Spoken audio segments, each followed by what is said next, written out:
Welcome to The Source, where we combine the headlines with in-depth conversations with the newsmakers themselves. I'm Pinky Webb. Today on the program, the World Health Organization says the Philippines has the fastest rise in COVID-19 cases among other Asian countries. Now, senators say there must be something wrong in the government strategy. Also, Vice President Leni Robredo says she will not back down on her criticisms when it comes to the government's COVID-19 response. She says the administration is in a state of denial on the real situation. And later, the government exceeds its daily testing capacity target and hopes to conduct 1 million more tests next month, or reach 1 million more tests next month. COVID-19 Task Force Deputy Chief Implementer and Testing Czar, Secretary Vince Dizon, joins us live.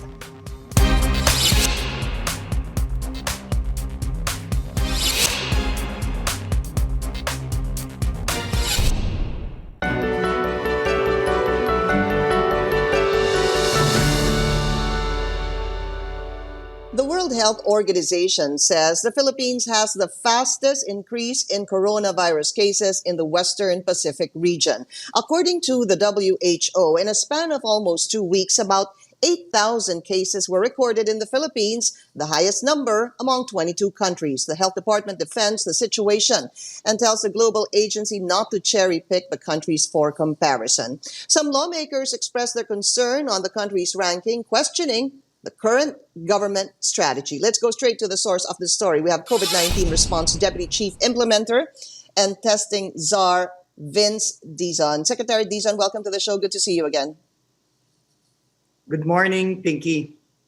Thank you very much. Secretary, thanks for your time, sir. So let's start with this. Sinabi po ng WHO, the Philippines has the highest rise among 22 countries in the Western Pacific region in just 2 weeks, because we recorded about 8,000 cases since June 16, 3 times higher than that of Singapore, which is actually now on its second wave. My question, Secretary, is this something that should alarm government? Okay, I think the WHO report accounts for 2 things. The first is the spike in cases in Central Visayas, which is really spiking, Pinky. And there is a very urgent situation in Region 7, especially in Cebu City.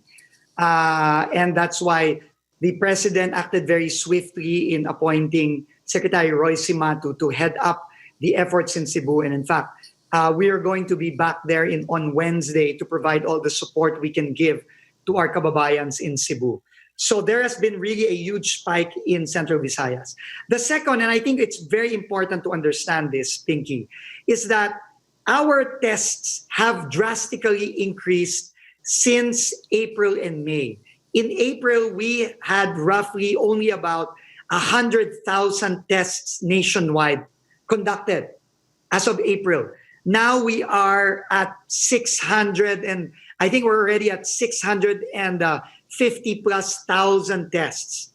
No, and so there has been a huge ramp up in tests conducted. And we have to understand that because of the slow testing and the very few tests that were conducted early on, especially in March and in April, we are really facing a situation where there are a lot of undetected COVID cases in the country today.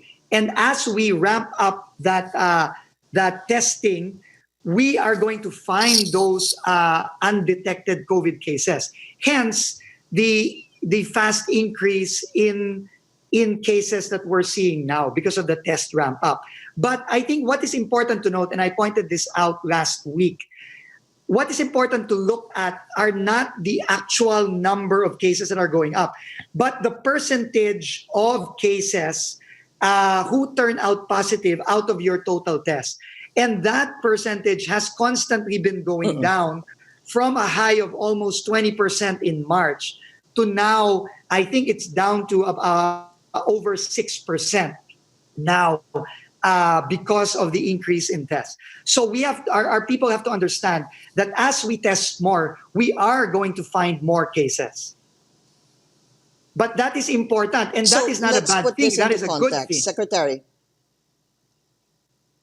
Okay, so you're saying that even if we're at 8,000 in rise, 8,000 cases in 2 weeks, it's a good thing. Your premise really is because we are ramping up testing, and then you go on to say that those found positive among the cases that have been tested have actually been going down since March and April to today. Basically, those are your 2 points, Secretary.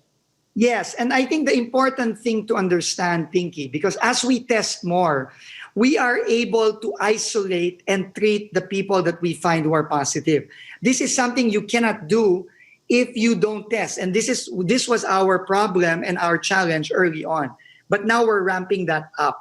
No, and I think what we need to also understand is that we need to look at two very important things. We need to look at the capacity of our hospitals. And apart from Cebu, our capacity in NCR, in Region 3, in Region 4, in Mindanao is actually very, very good. We are right now at roughly hovering 30+%. No, our hospitals are only occupied by as much as by only about 30+%, which is very good in terms of our ability to manage the cases. And also the second thing is our deaths continue to decline, again, except for Cebu, which is increasing right now. Okay. So just to be clear about this, when I asked you, Secretary Vince, because if we were just to look at the numbers which WHO had published the day before or yesterday, sir, we have the highest number. And when I asked you, is this alarming for government? Is your response that actually this number is good? No, I didn't say that, Pinky. It is very alarming in Cebu. It is very alarming in Cebu. That is very, very clear. That's why government is exerting all efforts to assist Cebu in this fight. But if we look at our nationwide situation, especially in NCR, actually it's gotten a lot better and continues to get better. But that does not mean we have to be we become complacent. We cannot be complacent. Because as the president keeps on saying, as long as there is no vaccine for this, we will need to fight COVID-19 until we get a vaccine. And that could mean fighting this until even late next year. So we're looking at fighting this until... And I think... Go ahead, Pinky, sorry. And I think you have a plan for that. Yeah, you're right, sir. Pasensya na, we really have this delay. And I think you have a plan for this. We were talking about this off the air, but I just want to bring this in before I leave this topic because of that numbers, and I know you're trying to get into the meat of what government is really doing. You even have the Senate President actually saying that the IATF must address the health protocols and programs being done by the DOH. Something is very wrong. I guess my question is, when it comes to the DOH addressing this problem, their metrics, how it is being conducted, do you feel that there is really something wrong, sir? We need to improve on many things, Pinky. No, and it's not the DOH. No, in fairness to DOH, no, they've done their best given the limitations, but we really need to improve on several things. And I can mention a few. Number one, we have to, despite the rapid increase in testing since May, there's still a long way to go. We still need to more aggressively test, especially in testing for people who are now in the process of going back to work. That is the most critical. No, we need to be able, and Senator Gordon of Red Cross keeps on repeating this, we need to be able to test our people in order to know that they can safely go back to work. Because right now, the most urgent concern now should be to reopen the economy and start creating more opportunities for our people. That is the most urgent concern. And everything must now be geared towards that. Now, the other thing that we need to improve on is we need to improve on the enforcement of our minimum health standards. Sorry, Pinky. Sorry, there's a little bit of a delay. Opo. Gusto ko lang po, I want to ask a clarification. Yeah, so with regards to people going to work, sir, Good. It's good you're saying that that is very important that the workers should be tested. I have two questions there. When you talk about them being tested, are you talking about the rapid test or are you talking about the PCR test? And number two, isn't it, frankly, a little late in the game because people have actually been going back to work, sir? Definitely late, no? I mean, however, we were faced with so many constraints in the past, which are only starting to be resolved in the past couple of weeks and even days. First of all, our supplies for testing just arrived, our bulk supplies just arrived on June 21, and they will continue to arrive every week after June 21. And this was really the major stumbling block. We could not ramp up testing to more tests because we couldn't ramp up testing because we didn't have the supplies to do so. No, so and this is a combination of many factors, a lot of which are external to us. But now that we have them, there is really no more excuse to be able to test more and to test more aggressively. And that is something that we have to do in the coming days and weeks and months. All right. Okay. It's nice to talk about that, sir. Maybe a lot of people will be interested about who will be tested because, as you said, we should ramp up and we have the capability to do that in the next couple of days or even weeks. But we need to take a very short break. Secretary Vince Dizon will be right back.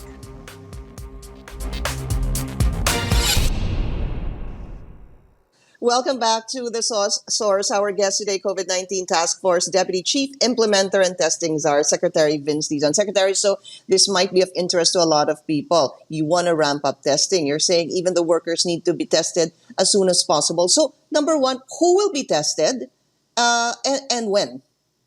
Okay, first of all, in the past, when we did not have enough capacity, we didn't have enough labs, we didn't have enough supplies, our limitations meant that we could only test those with symptoms. That was the main problem that we had in the beginning, and even until April and even until early May.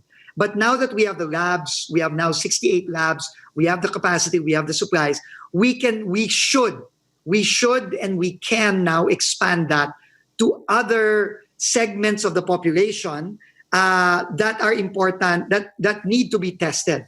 Number one, we need to now expand to test all frontliners, even those that are non-medical, the policemen, the soldiers, the cashier in the supermarket, the sari-sari store vendor, the vendor on the street. We've got to test those people. Why? Because they have the most contact with people and they are the most susceptible to get sick, and they are also the biggest potential spreader, not to the wider population. The second group that we must test are those that are in critical economic areas or economic zones. Those that work in manufacturing, in our factories, those that work in our economic zones, and those that work in sectors that are very important, like the BPO sector, which provides so much to the economy. The idea now is we have to shift the strategy in order to manage COVID-19 and keep the economy open and working in order to make sure that we are able to bounce back from the contraction that we experienced in the first quarter and definitely in the second quarter. So we've got to manage it, and the key to managing it is to ramp up testing in those sectors that I mentioned. And we've got to do it immediately. Last week, Secretary Vince, I heard you say, right, you were saying immediately. How soon? Because I have a follow-up question. So we first have to expand the testing protocols of the Department of Health. And that is our recommendation, which we will be presenting. I think you have a presentation later.